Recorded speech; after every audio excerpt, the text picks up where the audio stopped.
বিশ্ব পরিস্থিতি নজর পড়ে গেছে বাংলাদেশের উপরে, হয়তো ওই বদ নজর যারা দিয়েছেন ওই হুজুরেরাই এগুলি ঘটাচ্ছেন। হুজুর মানে আলিমুলা মানে হুজুর মানে ইন্টারন্যাশনাল মুরব্বীরা আর কি, যারা ওয়ার্ল্ড নিয়ে রাজনীতি করেন, ভাগাভাগি করেন, তাই না? মুসলিম বিশ্বকে আবার টুকরা টুকরা করার জন্য আরেকটা মানচিত্র কিন্তু করা হয়েছে। মানচিত্রের অংশ হিসেবেই আরব বিশ্বকে টুকরো টুকরো করার অলরেডি কাজ শুরু হয়েছে। সিরিয়াকে কয়েক টুকরো করা হয়েছে, লেবাননকে টুকরো করা হয়েছে, লিবিয়াকে টুকরো করা হয়েছে, ফিলিস্তিনকে তো একবারে সব খেয়ে ফেলেছে টুকরো টুকরো করে। বাংলাদেশের ব্যাপারে অবশ্যই আছে, বাংলাদেশ সারা এশিয়া মহাদেশের স্ট্র্যাটেজিক এরিয়া। চিটাগাংয়ের মালিক এই বাংলাদেশ, বিশাল এখানে পরিকল্পনা আছে। তো এই জন্য আলিম ওলামা যারা আজকে আমরা আমাদের আলিমরা বন্ধুরা যারা মুক্তবে পড়াচ্ছেন, মাদ্রাসায় পড়াচ্ছেন, মসজিদ নিয়ে ভাবছেন, পড়াচ্ছেন, এতিমখানে আছেন, আপনারা হয়তো ভাবছেন আমি তো ভালোই আছি। বাবারে আপনি এগুলো সব থুয়ে দৌড় দিবেন যখন নিরাপত্তাটা শুধু বিঘ্নিত হয়ে যাবে। কই থাকবেন আপনি? কিসের মাদ্রাসা আর কোথায় আপনি মসজিদ? আপনি ভারতীয় এসব মসজিদের দিকে তাকালেই তো বুঝেন বিভিন্ন জাতির নিরাপত্তা নাই। ইরাকের কি হয়েছিল? এত বড় উন্নত একটা সাদ্দামের দেশ কিসের কারণে ছিন্ন ভিন্ন হয়ে আজকে তাদের কোনো উল্লেখই নাই। হ্যাঁ, বিশ্ব রাজনীতিতে তারা এখন একটা শক্তিহীন, তাই না? একটা ভেঙে যাওয়া, টুকরা টুকরা হয়ে যাওয়া টাইটানিক। অথচ একসময় ইরাকের জৌলুস কি, তার দাপট কি, সাদ্দামের এক একটা কথা কি হয়েছিল, নিরাপত্তা তারা দিতে পারেন। দেশটা অনিরাপদ হয়ে খান খান হয়ে গেছে। সেফটি এমন একটা জিনিস, এটা নবীরা বুঝতেন। সেজন্যই ওয়াইজ ক্বালা ইব্রাহিম রব্বি জাল হাযাল বালাদা আমিনা, আল্লাহ বাংলাদেশকে চির নিরাপদ রাখুন। সমস্ত আলিম ওলামাদের এখন বক্তব্য হলো স্বাধীনতা, সার্বভৌমত্বমুখী। সকল ওয়াজ মাহফিল, সকল বক্তব্য, সকল যে উৎসাহ এবং আপনারা যা নিয়ে ভাববেন বলবেন, স্বাধীনতা, সার্বভৌমত্ব। এটা আমাদের অর্থের উপরে আঘাত করা হয়েছে, আমাদের নিরাপত্তার উপরে আঘাত করা হয়েছে। এই দুটা ওরা সাকসেসফুল হলে বাংলাদেশ আর নাই, শেষ হয়ে যাবে বাংলাদেশ, তাই না? বাংলাদেশে থাকবে না যদি এই দুইটা। আল্লাহ তাআলা এই দুইটার কথা তো কোরআনে, ওই যে সূরা কোরআনের মধ্যে এই দুইটাই, হ্যাঁ, ক্ষুধার জালে জড়িয়ে গেছেন আর জানের ভয় এসে গেছে। নাই, দেশে তো নাই, দেশে তো থাকবে না তখন। তো আরেকটা আয়াত দিয়ে আজকে বক্তব্যটা শেষ করছি। এটা সূরা নাহলের 112 নম্বর আয়াত। وضرب الله مثلا قرية كانت آمنة مطمئنة, আল্লাহ বর্ণনা করছেন একটি এক্সাম্পল, একটি জনপদ, একটি দেশ, কানাত আমিনাতাম মুতমাইন্না, যা ছিল নিরাপদ, মুতমাইন্না প্রশান্ত, শান্তিময়, তাই না? কি না একটা কবিতা আছে, অবারিত মাঠ গগন ললাট চমে, তব পদ ধুলি ছায়া শুনি বীর শান্তির নেই ছোট ছোট গ্রামগুলি। এইরকম একটা চিত্র আল্লাহ দিচ্ছেন যে আমিনাতাম মুতমাইন্না, বড় নিরাপদ ছিল, শান্তির নীড় ছিল, মুতমাইন্না বড় প্রশান্ত ছিল সবাই, কারো কোনো নিরাপত্তার ভয় ছিল না, কারো কোনো খাদ্যহীনতা ছিল না। খাদ্যের কথা আগে বলছেন, ইয়াতিহা রিজকুহা রাগাদাম মিন কুল্লি মাকান, তার রিজিক তার কাছে আসতো রাগাদান, প্রসন্নভাবে, প্রশস্তভাবে, মিন কুল্লি মাকান, চতুর্দিক থেকে রিজিক আসতো। কিন্তু তারা কি করলো? ফাকাফারাত বিআনউমিল্লাহ, আল্লাহর নেয়ামতের সাথে তারা কুফরি করলো, নাশকরি করলো। নাশকরি কাকে বলে? দাতাকে চিনেন? নাশকরি বললে আমরা একটা বুঝি এটা একটা খারাপ জিনিস, কিন্তু মূল শব্দটা বুঝি না। নাশকরি মানে দাতাকে না চেনা। দিয়েছেন আল্লাহ, আপনি গান গাইলেন আরেকজনের, জাতিসংঘে, সরকারের, বেসরকারের, মন্ত্রীর, এমপির, কাজী সাহেবের, হাজী সাহেবের, দিল আল্লাহ। ইন্নামা আনা কাসিম আল্লাহ ইউতি, সকল দান, জ্ঞানের দান হোক, রিজিকের দান হোক, সার্বভৌমত্ব একটা দান সেটা হোক, স্বাধীনতা একটা দান সেটা হোক, নিরাপত্তা একটা দান সেটা হোক, তাই না?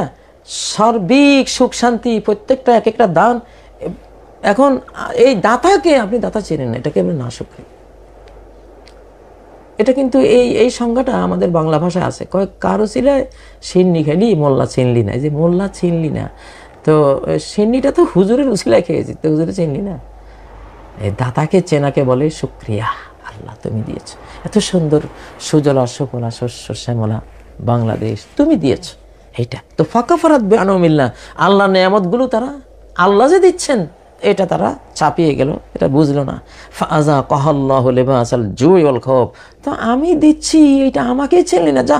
তো আল্লাহ তাকে আস্বাদন করালেন লিবাসাল জুর, ক্ষুধার পোশাকের যন্ত্রণা, ওয়াল খৌফ নিরাপত্তাহীনতার পোশাকের যন্ত্রণা। দুটা পোশাক লেগে গেছে তখন ওই জাতির গায়ে। একটা হলো ক্ষুধার পোশাক, এটা রূপক অর্থে ক্ষুধা একটা পোশাক যেন সারা শরীরকে আচ্ছন্ন করে, তাই না? একটা ভয়ও একটা পোশাকের মতো গোটা দেহকে আচ্ছন্ন করে, কারণ ভয় শুধু এক জায়গায় থাকে না, সারা শরীর শিউরে উঠে, চেহারা কালো হয়ে যায়, তাই না? কেউ তো ঘুরে পড়ে যায়, কারো কত রকম সমস্যা হয় ভয় থেকে, সকল সমস্যা। তো লিবাসাল জুল খৌফ বিমা কানু ইয়াসনাউন, তাদের কৃতকর্মের কারণে, তারা যা করেছে আল্লাহর সাথে যেন। তো বাংলাদেশে আমরা আল্লাহ নেয়ামত কি চিনি? আমাদের কবিতায়, সাহিত্যে, আমাদের সঙ্গীতগুলিতে আল্লাহ নাম আছে খুব কম, এই জন্য ভয় লাগে, আমরা কুফরি করি। আল্লাহর নাম বেশি বেশি বলবো। এই ব্যাংক লুটকে যে কয় টাকা আর গেছে এটা সেটা কথা না, অর্থনৈতিক শক্তির উপরে যে হামলাটা হয়েছে এটা ভয়াবহ এবং মারাত্মকভাবে এটাকে দেখা উচিত আমাদের নিরাপত্তার জন্য। তো এটা একটা সাইড। আর আরেকটা হলো যে শান্তি চুক্তির আড়ালে যেটা শান্তি চুক্তি করে সামরিক শক্তি অর্জন করে এখন পুনরায় তারা আক্রমণ করে ফেলেছে অলরেডি। তো এদের সাথে আর কোনো শান্তি চুক্তির কি সুযোগ আছে? আল্লাহ কি বলেন? আমি সূরা আনফাল থেকে আপনাদেরকে আল্লাহর কোরআনের একটা আয়াত দিচ্ছি। أعوذ بالله من الشيطان الرجيم الذين عاهدت منهم ثم ينقضون عهدهم في كل مرة وهم لا يتقون। যাদের সাথে তুমি শান্তি চুক্তি করো, সামরিক শান্তি চুক্তি একই জিনিস, এই চুক্তি করো, সুম্মা ইয়ানকুদুনা আহদাহুম, তারপর তারা চুক্তি ভঙ্গ করে, ফি কুল্লি মাররাহ, প্রত্যেকবার, যতবার শান্তি চুক্তি করেছে অতীতে ততবারই ভঙ্গ করেছে। খোঁজ নিয়ে দেখো গ্রামে গঞ্জের পার্বত্য অঞ্চলে জনগণ কি বলে, কিভাবে তারা আজকে ঘর ছাড়া, বাড়ি ছাড়া, ভয়ে রাত্রে বের হয় না, মসজিদে যাওয়া এখন বন্ধ হয়ে যাচ্ছে, কি ভয়ঙ্কর একটা অবস্থা, অথচ শান্তি চুক্তি করেছে। তো এই যারা করে প্রতিবার চুক্তি ভঙ্গ করে, ওয়াহুম লা ইয়াত্তাকুন, তারা কোনো পরোয়া করে না, ভয় পায় না যে এটা অনৈতিক কাজ, এটা অন্যায় কাজ, আল্লাহ বিরোধী কাজ, সৃষ্টির মধ্যে এটা ঘৃণিত, এটা করা ঠিক না, কিন্তু তাদের মধ্যে সে বোধটা নেই। আচ্ছা, এখন অ্যাকশনটা কি হবে? এটা সূরা আনফালের 56 নম্বর আয়াত, 57 নম্বর আয়াত আল্লাহ বলছেন, فَإِمَّا تَثْقَفَنَّهُمْ فِي الْحَرْبِ فَشَرِّدْ بِهِمْ مَنْ خَلْفَهُمْ, যদি ওদেরকে পেয়ে যাও কোনো ফ্রন্টে, যদি তোমার উপরে আক্রমণের কোনো কিছু করেছে, ব্যাংক ডাকাতি করেছে, পাবলিক ম্যানেজারকে লুট করে বন্দি কিডন্যাপ করে নিয়ে গেছে, এটা করেছে ওটা করেছে, তো এইরকম কোনো ঘটনা যদি পেয়ে যাও, যুদ্ধ পরিস্থিতিতে যদি পেয়ে যাও, এমন অ্যাকশন নেবা, ফাশাররিদ বিহিম মান খালফাহুম, বিশ্বাসঘাতক এদের উপরে এমন অ্যাকশন নিবা, আরও যাদের সাথে তোমাদের চুক্তি আছে ওই চুক্তিওয়ালারা যাতে এদের এই ভয়াবহ পরিণতি দেখে ওরা যাতে এই বিশ্বাসঘাতকতা থেকে চিরতরে তারা ফিরে আসে, চিন্তাও যাতে করতে না পারে যে সর্বনাশ, এরা বিশ্বাসঘাতকতা করার কারণে বাংলাদেশ কি করেছে এদেরকে। বাবার দরকার নাই, নিরাপদে থাকি, এগুলি স্বাধীনতা মাধীনতা বাদ দে, এটা স্বাধীন বাংলার অংশ, কিসের স্বাধীনতা আবার এখানে তোদের, শয়তানি যত। তো এই জন্য ফাশাররিদ বিহিম, তাশরিদ আরবি শব্দ, এই তাশরিদের ব্যাখ্যা কি? তাশরিদের ব্যাখ্যা আরবি আমি বাংলা আপনাদেরকে করছি। ওয়াত-তাশরিদ আত-তাতরিদ ওয়াত-তাবদীদ ওয়াত-তাফরিক। তাতরিদ একেবারে বিতাড়িত করে দেয় এখান থেকে, এলাকা ছাড়া, এগুলি আর এলাকা, এগুলি নিষিদ্ধ, এরা ঢুকতে পারবে না, এদের সবার বাইরেটা নিয়ে এগুলি এই এলাকায় আর ঢুকতে পারবে, নিষিদ্ধ এগুলি। ভাইরাস, করোনা ভাইরাস, এগুলি বিতাড়িত করে। ততরিদ অত্যাবদিদ, এক জায়গায় রাখো না, এক জায়গায় রাখলে আবার ওইখানে গিয়ে শয়তানি করবে। এক জায়গায় জড়ো হইতে দিও না, যেন একটা চলে যাবে কলিকাতা, একটা চলে যাবে ইংল্যান্ড, একটা চলে যাবে ওই যে পশ্চিম আমেরিকা, মানে এক একটা একখানে এমন এমন মার দিবা, মারের চোটে এক জায়গায় জড়ো হওয়ার সাহসও যাতে না পায়। তাফরিক, আর তাফরিক কাছাকাছি শব্দ, মানে ছিন্ন ভিন্ন করে দাও একেবারে। ওদের সংগঠন কিসের KNF এটা সেটা একদম ছিন্ন ভিন্ন করে দাও। এমন সিরিয়াস অ্যাকশন নিবা আগামী 100 বছরও, মানে আগামী আর কোনো সময় যাতে এরকম শয়তানির এরকম আক্রমণের কোনো সাহস ওরা না পায়। হ্যাঁ, এটা কোরআনের কথা। সৃষ্টিকর্তা তো জানেন যে স্ত্রী খালি কেমন তরকারিতে লবণ বেশি দেয়, লবণ বেশি দেয়। এখন মেহমান আসে, ভাই এত লবণ খাইয়ে তো পারি না। ওরে তো বলি সব সময়, শুনে না, আরে কি বলো, এমন চোখ রাঙ্গাইয়া একদিন বলবি অমুকের বেটি অমুক, যদি এবার লবণ বেশি হয় বাপের বাড়িতে পাঠাই দেবো, একটা কিছু একটা হোম পাঠাই দেওয়ার দরকার নাই, মানে তুমি বলতে পারো নাই, এমন এমন অবস্থা দেখাইবা লবণ ঠিক হয়ে যাবে। লবণ বেশি দিলে তো মেজাজ কিটকিটে হয়ে যায়, এটা তো বিষ। তারা সেইভাবে তো কথাটা বলতে হবে। আবার কেউ দেখেন আবার নারীবাদীরা কয় না যে হুজুর নারী, এগুলি উদাহরণ, এগুলি গ্রাম বাংলা, এগুলি আমরা সবাই আমাদের জীবনে এগুলি ঘটে। মুরব্বীদেরকে দেখেছি, একটা কিছু মহিলাদেরকে এমন শাসন করছে যে চিরতরে শেষ, এগুলি এরকম। فشرد بهم من خلفهم لعلهم يذكرون, এটা গেল একটা। তাইলে এরা যে বিশ্বাসঘাতকতা করেছে, কঠিনতম অ্যাকশন। বাংলাদেশ আশা করি সে কাজটা করবে ইনশাআল্লাহ, ভয়ের কিছু নেই। বাংলাদেশের সাথে আল্লাহ আছেন ইনশাআল্লাহ। আল্লাহকে সেজদাকারী দেশ এটা। আর আরেকটা বিষয় হলো, স্থায়ী সমস্যার স্থায়ী সমাধান লাগে, অস্থায়ী সমস্যার অস্থায়ী সমাধান। স্থায়ী সমস্যার স্থায়ী সমাধান, ধরেন যদি এমন হতো KNF টাইপের কোনো গ্রুপ, স্থায়ী কোনো গ্রুপ, একবারে একটা সেনাবাহিনীর আদলে একটা গ্রুপ তৈরি নেই, চোর ডাকাত কিছু এসে ব্যাংলুট করে চলে গেছে, এটা হলো একটা বিচ্ছিন্ন ঘটনা। অস্থায়ী কিছু লোকেরা হয়তো পেটের দায়ে বা যে কোনো কারণে তার দুষ্টমির কারণে করেছে, এটা হলো বিচ্ছিন্ন ঘটনা, তাই না? তো ওইটার জন্য ওদেরকে ধরে অ্যারেস্ট করে সামাল দিলে, শাস্তি দিলে, ওটা হয়ে গেল। তাহলে অস্থায়ী কোনো অপরাধের জন্য অস্থায়ী একটা অ্যাকশন সাজা দিলেই হয়ে যায়। কিন্তু স্থায়ী যদি কোনো অশান্তি হয়, সেখানে স্থায়ী যদি কোনো সমস্যা থাকে, স্থায়ী সমাধান সেখানে নিতে হয়। তো এটা একটা, যেহেতু KNF টাইপের, এরা একটা স্থায়ী রূপ নিয়েছে এখন। এটা 24 ঘন্টা একটা হুমকি, প্রতি সেকেন্ডে এরা একটা হুমকি, কারণ ওরা একটা বাহিনী হয়ে গেছে এটা অলরেডি। আচ্ছা, তারা একটা সেনাবাহিনী, সেনাদল, তাই না? কন্টিনিউ সেনাদল তারা। তো কন্টিনিউ সেনাদলের সমাধান কি?